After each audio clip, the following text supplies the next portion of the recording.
In today's video, I'm going to teach you how to use Seeking Alpha options.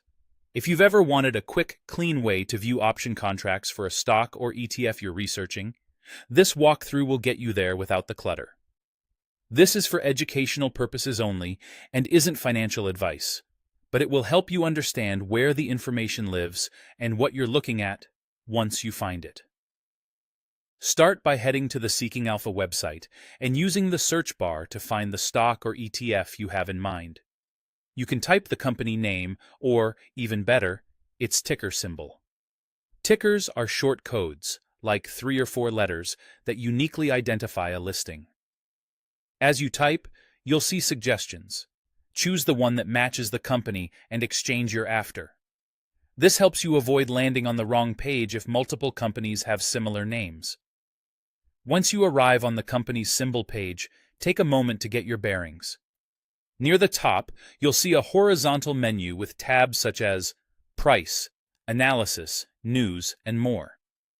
You're looking for the tab labeled Options. It sits in that same row and is dedicated to the option contracts available for the ticker you're viewing. If your screen is smaller, that menu may be condensed, but the Options tab will still be in that top section. Open the Options tab to bring up the Options section for the ticker. You'll now see what's commonly called an options chain. This is the structured list of contracts available for different expiration dates.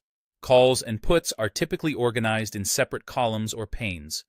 For each strike price, you'll notice key data points: the last traded price, the bid and ask, volume, and open interest. The bid and ask give you a sense of the current market prices, while the distance between them, often called the spread, can hint at how liquid or tight the market is. Volume shows how many contracts traded today, and open interest shows how many contracts exist that haven't been closed, which can help you gauge activity. You may also see implied volatility, and in many cases, Greeks like delta.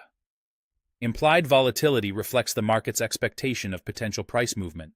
Higher values usually mean pricier options.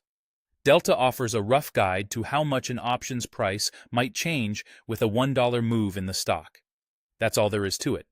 Search your ticker, find the Options tab on the symbol page, and open it to view the options chain and its key metrics. From there, you can study the data to inform your research and deepen your understanding of the market.